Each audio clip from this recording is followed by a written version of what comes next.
नमस्कार दोस्तों, इस वीडियो में आप सीबीएसई बोर्ड के द्वारा आयोजित की गई सीटेट दिसंबर 2021 के दिनांक 21 दिसंबर शिफ्ट के पेपर के संस्कृत पार्ट का कंप्लीट सॉल्यूशन देखने जा रहे हैं। यदि सीटेट दिसंबर 2021 में पूछे गए सभी शिफ्टों में पेपर का कंप्लीट सॉल्यूशन देखना चाहते हैं तो इस वीडियो का समाप्त होने के बाद से आप इस वीडियो का डिस्क्रिप्शन जरूर चेक करिएगा। और अगर चैनल पर पहली बार विजिट कर रहे हैं तो इसको सब्सक्राइब करते हुए बेल आइकन को जरूर प्रेस कर लीजिएगा अगर आप शिक्षक बनना चाहते हैं।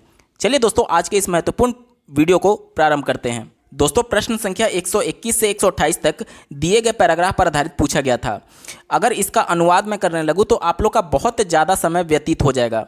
इस वजह से मैं डायरेक्टली आपको प्रश्न दिखाऊंगा और उसका उत्तर इस गद्यांश में ढूंढने की कोशिश करेंगे। तो चलिए सीधे प्रश्नों पर चलते हैं। पहला प्रश्न पूछा गया था, वाहन पर्यावरण कथम प्रदूष्यति, यानी कि वाहन पर्यावरण को किस प्रकार से प्रदूषित करते हैं।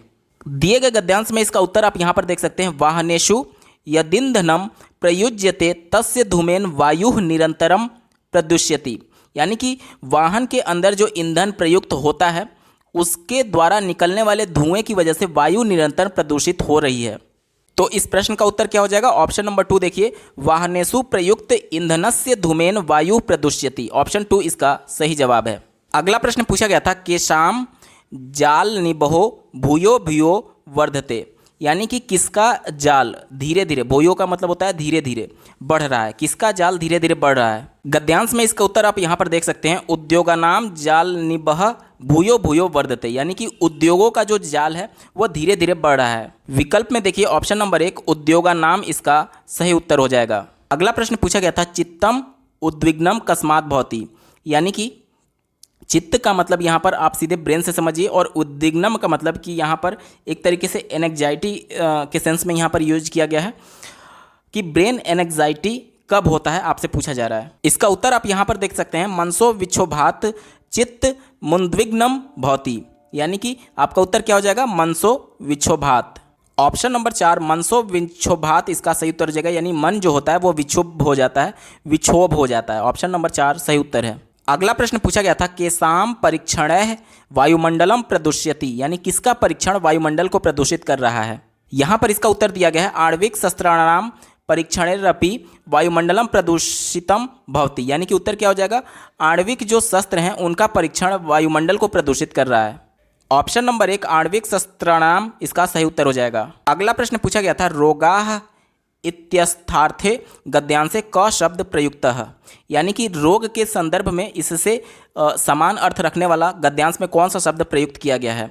तो इसका समानार्थी हो जाएगा ऑप्शन नंबर 2 व्याध्यः। व्याध्या मतलब कभी यहाँ पर रोग होगा। अगला प्रश्न पूछा गया है, उद्विग्नम इत्यस्मिन् पदे कः प्रत्यय, यानी उद्विग्नम में कौन सा प्रत्यय लगा हुआ है। तो इसमें तः प्रत्यय लगा हुआ है। ऑप्शन नंबर 1 सही जवाब है। अगला प्रश्न पूछा गया है, निम्नलिखितेषु कर्मवाच्यस्य प्रयोगः कः, यानी कि कर्मवाच का प्रयोग किसमें किया गया है जिसमें कर्म की प्रधानता हो। तो यहाँ पर देखिए उत्पादन्यते, यानी उत्पादन करना, ये कर्म की प्रधानता है, इस वजह से ऑप्शन नंबर 2 इसी में कर्मवाच्य प्रयोग किया गया है। ऑप्शन 2 सही जवाब है। अगला प्रश्न पूछा गया है, पातुम योग्यम इत्यस्मिन् अर्थे गद्यांशे क शब्द प्रयुक्तः, यानी पातुम योग्यम के अर्थ के संदर्भ में निम्नलिखित में से कौन सा शब्द प्रयुक्त किया गया है गद्यांश में। तो यहाँ पर गद्यांश में पीएम शब्द का प्रयोग किया गया था, यानी पीने योग्य जल। ऑप्शन नंबर 1 सही जवाब है। दोस्तों, प्रश्न संख्या 129 से 135 तक दिए गए गद्यांश पर आधारित पूछा गया था। तो चलिए इसके भी प्रश्नों को डायरेक्टली देखते हैं और गद्यांश में उसका उत्तर ढूंढते हैं। पहला प्रश्न पूछा गया था, इक्ष्वाकु कीदृशः सम्राटः आसीत्। पहली ही लाइन में इसका उत्तर देख सकते हैं, प्राचीन कालादेव भारतवर्षे इक्ष्वाकु नामा चक्रवर्ती सम्राट आसीत्। तो उत्तर क्या हो जाएगा? चक्रवर्ती। विकल्प 1 देखिए, चक्रवर्ती इसका सही उत्तर है। अगला प्रश्न पूछा गया था, राजा प्रतिदिनम किमर्थ राजसभाम अकरोत्, यानी कि राजा प्रतिदिन किस लिए राजसभा का आयोजन करते थे। यहाँ पर इसका उत्तर दिया गया है, लोकानाम समस्या श्रोतुम स प्रतिदिन राज्यसभा अकरोत्, यानी कि लोगों की समस्या को सुनने के लिए प्रतिदिन राज्यसभा का आयोजन किया जाता था। ऑप्शन नंबर 3 देखिए, लोकानाम समस्याः विवादान च श्रोतुम। अगला प्रश्न पूछा गया था, गंगा तटे का स्नानम अकरोत्। यहाँ पर इसका उत्तर दिया गया है, सप्त दिनेभ्यः पूर्वम अहम गंगा तटे स्नानम अकरोत्, यानी कि 7 दिन सबसे पहले प्रथम कार्य यही होता था उनके द्वारा कि गंगा तट में स्नान किया जाता था। ऑप्शन नंबर 1 देखिए, प्रथमा इसका सही उत्तर है। अगला प्रश्न पूछा गया था, यदा शिशु प्रथमायाः स्त्रियः सकांसः नागच्छत तदा सा कम तर्क दद्वती। तो पैराग्राफ के अनुसार इसका उत्तर हो जाएगा ऑप्शन नंबर 1, अल्प वय कारणात् शिशुः मातरम विस्मृतवान्। अगला प्रश्न पूछा गया था अन्वेष्टुम इत्यस्मिन् पदे कः प्रत्ययः, यानी कि अन्वेष्टुम शब्द में कौन सा प्रत्यय प्रयुक्त हुआ है। तो इसका उत्तर हो जाएगा तुमुन प्रत्यय। तुमुन प्रत्यय लगाने पर, जैसे कि अगर मैं बोलूं एक शब्द क्री शब्द है तो उसमें तुमुन प्रत्यय लगाएंगे तो कर्तुम हो जाएगा। इसी प्रकार से अगर बोलें कि गम शब्द है तो उसमें तुमुन प्रत्यय लगाएंगे तो गंतुम हो जाता है। इसी प्रकार से दृश्य शब्द है तो उसमें तुमुन प्रत्यय लगाने से द्रष्टुम हो जाता है। और इसी प्रकार से यहाँ पर दिया गया है, तो इसका उत्तर क्या हो जाएगा ऑप्शन नंबर 2। अगला प्रश्न पूछा गया था प्राप्य इत्यस्मिन् पदे कः प्रत्यय, यानी कि प्राप्य शब्द में कौन सा प्रत्यय प्रयुक्त हुआ है। तो इसमें ल्यप प्रत्यय प्रयुक्त हुआ है, ऑप्शन नंबर 3 सही उत्तर होगा। पैराग्राफ पर आधारित अंतिम प्रश्न पूछा गया था अस्मिन् काले इत्यस्मिन् अर्थे गद्यांशे क शब्द प्रयुक्त है, यानी कि अस्मिन् काल के अर्थ के संदर्भ में गद्यांश में कौन सा शब्द प्रयुक्त किया गया है। तो गद्यांश में सांप्रतम का प्रयोग किया गया था, ऑप्शन नंबर 4 इसका सटीक उत्तर है। अगला प्रश्न पूछा गया था निम्नलिखितेषु अष्टमी कक्षा पर्यंतम शिक्षण माध्यम विषय शिक्षा अधिकार अधिनियम 2009 इत्यस्मिन् का संस्तुति विद्यते, यानी कि 8वीं कक्षा तक शिक्षण का माध्यम के विषय के संदर्भ में शिक्षा अधिकार अधिनियम 2009 यानी आरटी एक्ट 2009 क्या संस्तुति करता है।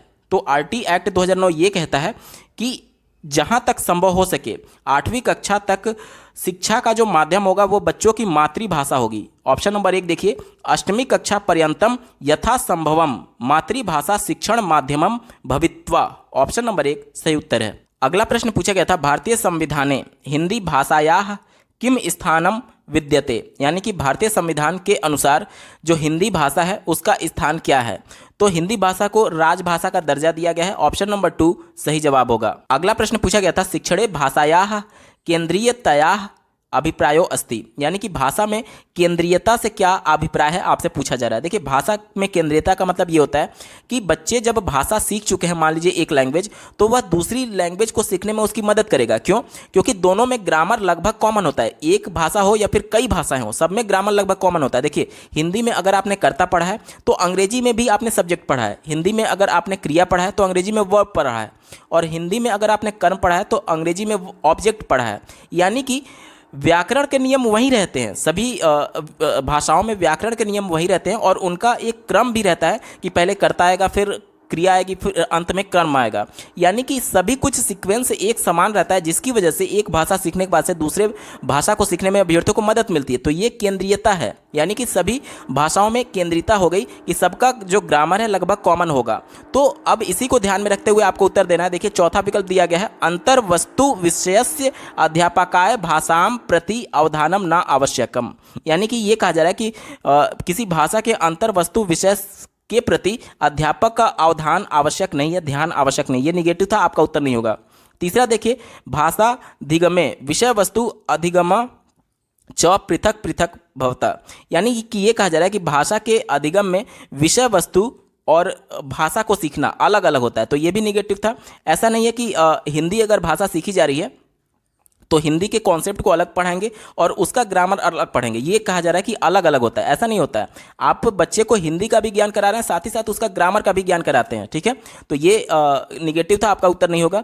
दूसरा देखिए भाषा अधिगमे अंतर्वस्तु विषया महत्वपूर्ण संति, यानी कि कंटेंट सब्जेक्ट बोला जा रहा है कि महत्वपूर्ण होता है, तो इससे ज़्यादा महत्वपूर्ण इसका ग्रामर होता है। ठीक है, तो ये निगेटिव था, आपका उत्तर नहीं होगा। एक ही विकल्प बचा, ऑप्शन नंबर 1 देखिए अन्वेषणाम। अन्वेषणाम का मतलब क्या हो जाएगा, अन्य भाषा के संदर्भ में यूज किया जा रहा है। विषयाणाम शिक्षणे भाषा महत्वपूर्ण योगदान ददाती, यही मैं बोल रहा था कि अन्य भाषा को सीखने में बच्चों को मदद मिलती है केंद्रीयता की वजह से। ठीक है, तो ऑप्शन नंबर 1 इसका बिल्कुल सटीक उत्तर होगा। अगला प्रश्न पूछा गया था कविताम पाठयन अध्यापक निम्नलिखिते ध्यानम प्रयच्छेत, यानी कि कविता पाठन के माध्यम से जो अध्यापक है किसके प्रति ध्यान आकर्षित कर सकता है। तो देखिए पहला चौथा विकल्प दिया गया है लेखन विकास से। देखिए यहाँ पर पढ़ने की बात की जा रही है और इससे लेखन विकास नहीं होगा, आपका उत्तर गलत हो गया।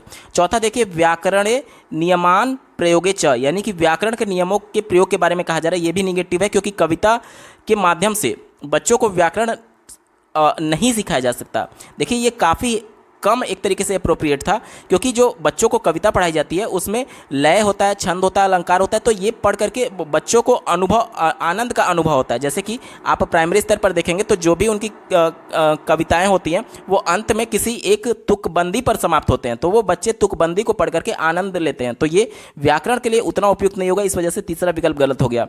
दूसरा देखिए, शब्दवाल्याम शब्दकोश परामर्शे च, यानी कि यहाँ पर कहा जा रहा है कि शब्दकोश की वृद्धि के सेंस में ये यूज किया गया है, तो इससे ज़्यादा शब्दकोश की वृद्धि बच्चे को गद्यांश के माध्यम से की जा सकती है, यानी कि जो कहानी होता है उसके माध्यम से की जा सकती है। तो ये भी आपका उत्तर नहीं होगा। एक ही विकल्प बचा ऑप्शन नंबर 1, देखिए कविताया रसास्वादने मूल्यांकने च, तो ये बिल्कुल सही जवाब हो जाएगा। क्यों? क्योंकि रसास्वादन का मतलब ही यहाँ पर यह है कि आनंद लेना। ठीक है, तो ऑप्शन नंबर 1 सही उत्तर हो जाएगा। कविता का पाठन ही इसलिए किया जाता है बच्चे आनंदित हो सके। ऑप्शन नंबर 1 सही उत्तर है।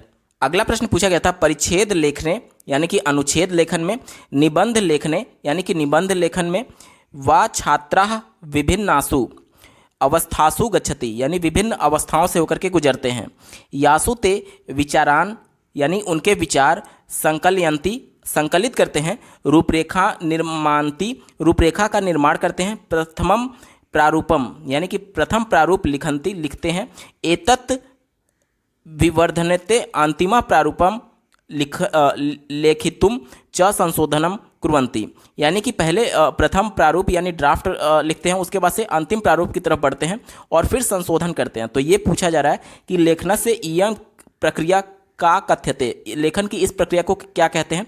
तो इसे लेखनस्य क्रियान्वयन कहते हैं। ऑप्शन नंबर 2 लेखनस्य क्रियान्वयन प्रक्रिया, ऑप्शन नंबर 2 सही जवाब होगा। अगला प्रश्न पूछा गया था कि सांचिद भाषाशास्त्रिणाम मतानुसारम कतमम कथनम सत्यमस्ति, यानी कि भाषा शास्त्री के मत के अनुसार कौन सा कथन सत्य है, आपसे पूछा जा रहा है। इसका पहला विकल्प देखिए, दिया गया है भाषाधिग्रहणम। भाषाधिग्रहण मतलब कि भाषा का अधिग्रहण करना। इसे अंग्रेजी में आप लैंग्वेज एक्विजिशन पढ़ते हैं, सीडीपी में आपने पढ़ा होगा भाषा अर्जन, यानी कि जैसा कि आपको ज्ञात होगा कि जब बच्चे परिवार में जन्म लेते हैं तो बिना किसी ग्रामर रूल के स्वाभाविक वातावरण में वो अपने माता पिता और समाज के लोगों को इंटरेक्शन करते हुए देखते हैं, तो वहीं भाषा वो सीख जाते हैं बोलना। क्यों? क्योंकि अपने आप को एक्सप्रेस करना है, अपनी भावनाओं को व्यक्त करने के लिए वह उनकी भाषा को अर्जित कर लेते हैं बिना ग्रामर के नियमों के हिसाब से और बिना रूल पढ़े हुए। तो यही पहला विकल्प कहा जा रहा है, भाषा अधिग्रहण यानी कि भाषा का जो अर्जन है स्वाभाविकी यानी कि स्वाभाविक होता है, वातावरण में, नेचुरल वातावरण में स्वाभाविक होता है।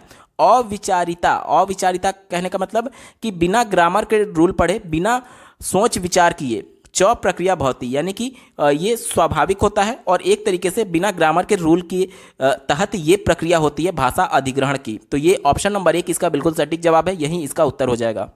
अगला प्रश्न देखिए, काचिद अध्यापिका यानी एक अध्यापिका भाषण क्रियारार्थ यानी कि भाषण क्रिया के लिए भोजनालय से यानी कि एक होटल भोजनालय के व्यंजन सूची पुस्तिकाया यानी कि जो मेन्यू होता है व्यंजन सूची पुस्तिका उसका प्रयोग करती है, प्रयोगम करोति। सा चतुर्णाम विद्यार्थिनाम समूहान निर्माय प्रत्येकम समूहम 5-10 मूल्यमिति भोजनम प्रेषयुतम आदेशम दादु कथ्यति, यानी कि वह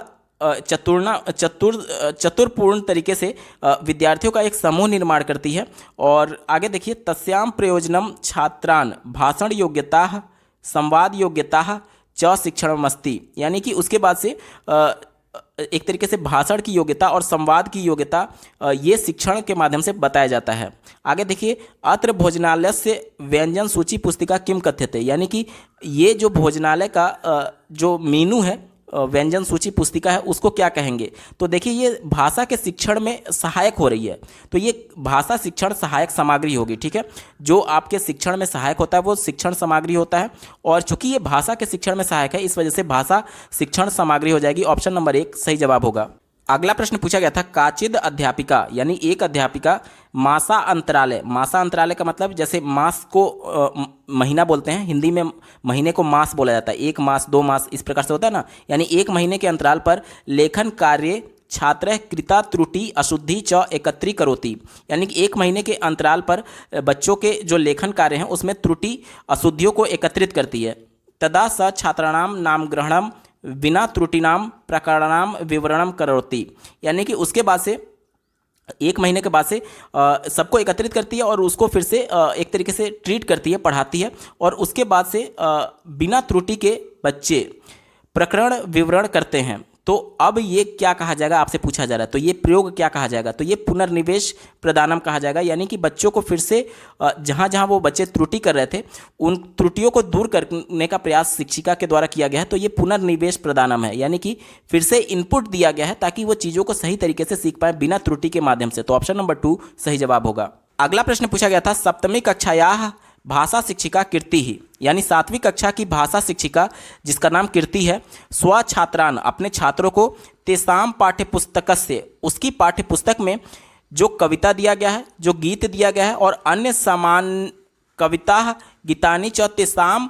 भाषायाम प्राप्तुम अकथयत, उन्हें उनकी भाषा में क्या कहा जाता है ये प्राप्त कराने की कोशिश कर रही है। तदाम सा कविता नाम अर्थान विचारन च विवेचयुतम तान अकथयत, यानी कि कविता सुनाने के बाद से बच्चों को कह रही है कि इस पर विचार करिए और विवेचना करिए, तान अकथयत, जो कि उसने सुनाया है। आगे देखिए, सामान्य भाषाया च तुलनानाम कर्तुमपि साकथयत तदा छात्रा ता कविताम लेखन पत्रे स्व स्व भाषासु अलिखन तदा ते सर्वा कक्षा प्रदर्शनम।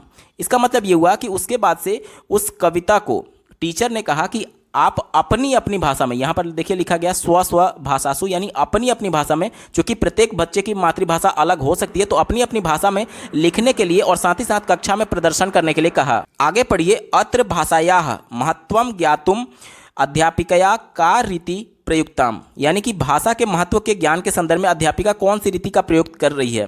तो यहाँ पर बहुभाषिकता का ये उदाहरण है। ऑप्शन नंबर 3 देखिए, बहुभाषात्वम यानी मल्टीलिंगुअलिज्म इसका सही उत्तर हो जाएगा। बहुभाषिकता ये कहती है कि प्रत्येक बच्चे की मातृभाषा अलग हो सकती है और प्रत्येक बच्चे की मातृभाषा का सम्मान करना चाहिए। यानी चूंकि बच्चों को अपनी अपनी भाषा में लिखने के लिए कविता बोला गया था, तो जाहिर सी बात है प्रत्येक बच्चे की जब मातृभाषा हो सकता है अलग होगा, तो वो अपनी मातृभाषा में लिखेंगे, फिर उसका प्रदर्शन करेंगे कक्षा में, तो कहीं ना कहीं दूसरी भाषाओं के बारे में भी जानने को बच्चे को अवसर मिलेगा। तो इससे अन्य भाषाओं के प्रति सम्मान और सभी की मातृभाषा का एक तरीके से कक्षा में प्रयोग हो जाएगा, जो कि बहुभाषिकता कहता है। ऑप्शन नंबर 3 मल्टीलिंगुअलिज्म इसका सही उत्तर होगा। अगला प्रश्न पूछा गया था, प्रयोग भाषा अध्ययनम, यानी कि जो भाषा हम लोग प्रयोग करते हैं उसका अध्ययन क्या कहलाता है। तो ये समाज भाषा विज्ञानम कहलाता है, यानी कि हम लोग समाज में रहकर ही भाषा का प्रयोग करते हैं और उसी भाषा का अध्ययन करने की बात की जा रही है। यानी कि एक दूसरे से इंटरेक्शन करने के लिए, समाज में अपनी भावनाओं को अभिव्यक्त करने के लिए जो भाषा का प्रयोग कर रहे हैं उसका अध्ययन समाज भाषा विज्ञानम होगा। ऑप्शन नंबर 1 सही उत्तर है। अगला प्रश्न पूछा गया था, भाषा शिक्षण विषय किम सत्यम नास्ति, यानी भाषा शिक्षण विषय के संदर्भ में कौन सा सत्य नहीं है। पहला देखिए दिया गया है, बालकाः विभिन्न अवस्थाभ्य गच्छन्ति, यानी बालक विभिन्न अवस्थाओं से होकर के गुजरते हैं। ये विकल्प बिल्कुल पॉजिटिव था, क्योंकि भाषा को सीखने के लिए विभिन्न अवस्थाओं से होकर के गुजरना पड़ता है। ये पॉजिटिव था, इस वजह से आपका उत्तर नहीं होगा, क्योंकि आपसे निगेटिव वाला पूछा गया है। दूसरा देखिए, विशेष भाषायाः संदर्भे अवस्था प्रायः समान भवन्ति यद्यपि प्रगति स्थिरा भिन्ना भवन्ति, यानी कि प्रत्येक भाषा जो विशेष भाषा है उसका संदर्भ अवस्था जो है वो समान होता है, लेकिन उसका प्रगति का स्तर अलग अलग होता है। ये भी बिल्कुल पॉजिटिव था, आपका उत्तर नहीं होगा। तीसरा देखिए, सर्वासाम भाषाणाम संदर्भे अवस्था समाना संति, ये जैसा कि हमने पहले देखा कि आप जानते हैं कि प्रत्येक लैंग्वेज में जो ग्रामर होता है वो कॉमन होता है, सब में सब्जेक्ट होगा ही, सब में ऑब्जेक्ट होगा ही, सब में वर्ब होगा ही होगा।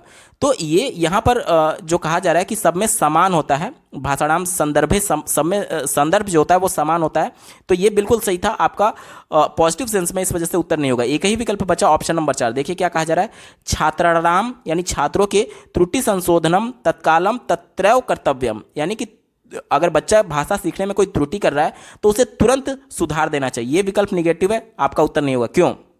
देखिए, जब बच्चों की त्रुटि को आप तुरंत सुधार देते हैं तो बच्चा वो चीज़ों को समझ नहीं पाया, हो सकता है कि उसको कॉन्सेप्ट समझ नहीं आया, इस वजह से वो त्रुटि कर रहा है।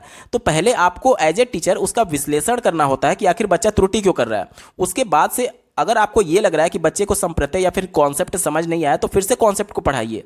कॉन्सेप्ट पढ़ाने के बाद से अब जो उसका अधिगम होगा वो अर्थपूर्ण होगा और इसके बाद वो त्रुटि नहीं करेगा। और अगर आप तत्काल त्रुटि को संशोधित कर देंगे तो होगा ये कि बच्चा उस समय तो इस चीज़ को रट लेगा कि ऐसे नहीं ऐसे होता है, लेकिन कुछ समय बाद वो उसी त्रुटि को बार बार दोहराएगा क्योंकि वो उसने सीखा नहीं है, उसने रट लिया है जो आपने तुरंत तत्काल उसको त्रुटि संशोधन करके बताया था। तो ऑप्शन नंबर 4 इसका सबसे ज़्यादा निगेटिव था कि हमें तत्काल यहाँ पर त्रुटि का संशोधन नहीं करना चाहिए, यही निगेटिव था, यही आपका उत्तर हो जाएगा। ऑप्शन नंबर 4 सही उत्तर है। अगला प्रश्न पूछा गया था व्याकरणस्य प्रभावी अध्यापन अधिगम विषय किम कथनम सत्यम, यानी कि व्याकरण के प्रभावी अध्यापन अधिगम के विषय में कौन सा कथन सत्य है।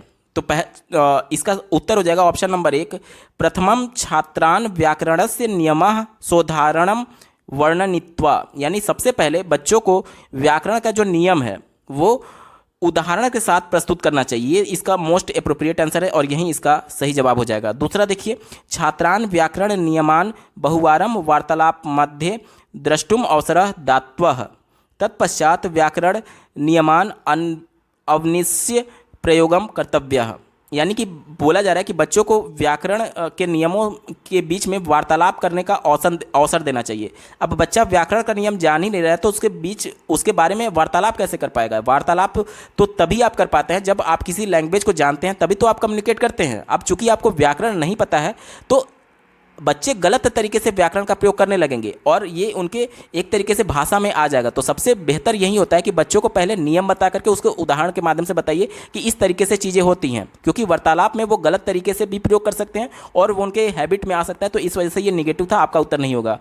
तीसरा देखिए छात्र पाठ्यपुस्तके व्याकरण प्रयोगानाम निरंतर अभ्यास करणीयः, यहाँ पे ये कहा जा रहा है कि व्याकरण प्रयोग के निरंतर अभ्यास करना चाहिए। देखिए बार बार अभ्यास करने से बच्चे मशीन बनते हैं, वो उन चीज़ों को रटने लगते हैं, तो निरंतर अभ्यास बहुत ज़्यादा पॉजिटिव नहीं माना जाता है। ठीक है, आगे पढ़िए तत्पश्चात व्याकरणस्य नियमान शिक्षण व्याख्या करणीया प्रयोग अपि कर्तव्य। तो यहाँ पर बार बार चूंकि अभ्यास करने की बात की गई थी इस वजह से निगेटिव सेंस था, आपका उत्तर नहीं होगा। चौथा देखिए छात्राण व्याकरण नियमः कदापि न पठित्वा यत छात्र व्याकरण नियमान स्वमेव शिक्षन्ति, यानी ये कहा जा रहा है कि टीचर को व्याकरण के नियम को कभी नहीं पढ़ाना चाहिए, छात्र जो है वो व्याकरण के नियम खुद से सीखते हैं। तो ये तो सबसे निगेटिव था, आपका उत्तर नहीं होगा। एक ही विकल्प बचा ऑप्शन नंबर 1। देखिए सबसे पहले छात्रों को व्याकरण के नियम बताइए, उसके बाद उसका उदाहरण के साथ एक तरीके से एग्जाम्पल दे करके उसको और अच्छे से वर्णन कीजिए, ये इसका सबसे अप्रोप्रिएट आंसर है, यही इसका सही जवाब हो जाएगा।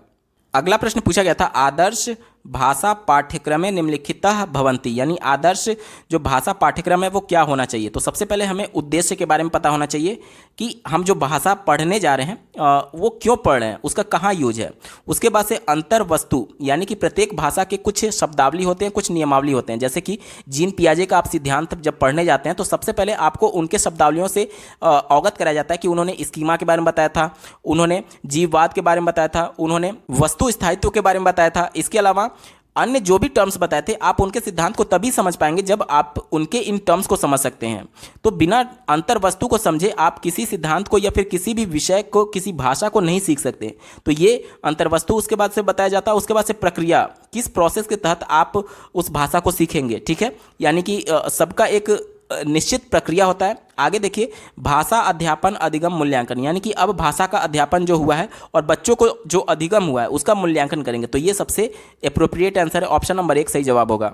अगला प्रश्न पूछा गया था काचिद अध्यापिका छात्रान युग्मेषु परिच्छेदात वाक्यांतरणारी वारक्रमात् पठितुम कथ्यति। ध्यान से समझिएगा, एक अध्यापिका जो है वो छात्रों के युग्म को यानी जोड़े को एक अनुलेख यानी परिच्छेद पैराग्राफ कह सकते हैं, वाक्यांतराणी यानी कि एक वाक्य के अंतराल के बाद से वारक्रमात् पठितुम कथ्यति, यानी कि एक अंतराल के बाद से अगला जो यहाँ पर सेंटेंस आएगा, जो अगला वाक्य आएगा वो दूसरा उस युग्म का दूसरा जो बालक होगा वो पढ़ेगा। ठीक है, ऐसा कहती है अध्यापिका। एक छात्रा वाक्यानि लिखती, एक छात्र वाक्य को लिखता है, जो उसने पढ़ा है पहला उसे उसने लिखा। तथा से सहभागी च पठती, उस समय जो उसका सहभागी था वो उसे पढ़ता है। तदा सा लिखतानी, तब वो लिखता है। वाक्यानि मुद्रितः वाक्य स मिलियुनतम कथ्यति। उसके बाद से जो वाक्य मुद्रित हैं उनसे वो लोग मिलाते हैं। ऐसा क्रिया क्या का कथ्यते। तो देखिए, एक ग्रुप में दो बच्चे थे, पहला वो उसे पढ़ रहा था तो दूसरा उसे लिख रहा था, और जब दूसरा पढ़ रहा था तो पहला उसे लिख रहा था, और बाद में वो लोग मिला रहे थे इसे। तो ये क्या हो रहा है, एक तरीके से श्रुत लेख है। जो बच्चा बोला उसको उसने लिखा दूसरे बच्चे ने, और जब दूसरे बच्चे ने बोला तो पहले बच्चे ने लिखा। तो ये तो हो गया कि श्रुत लेख होगा, ये कंफर्म हो गया कि श्रुत लेख होगा। और यहाँ पर देखिए अल्टरनेट वो लिख रहे थे, पहला बोल रहा है तो दूसरा लिख रहा है, दूसरा बोल रहा है तो पहला लिख रहा है। तो इस वजह से ये अन्योन्य श्रुतलेखम का उदाहरण है। ऑप्शन नंबर 1 सही जवाब होगा। उम्मीद करता हूँ आपको अच्छे से समझ में आया होगा। दोस्तों, हम लोग पेपर के बिल्कुल अंतिम पड़ाव में आ चुके हैं। अभी तक का ये वीडियो आपको कैसा लगा कमेंट के माध्यम से जरूर बताइएगा, क्योंकि आपका एक कमेंट मुझे मोटिवेट करेगा ऐसे ही महत्वपूर्ण वीडियो लाने के संदर्भ में।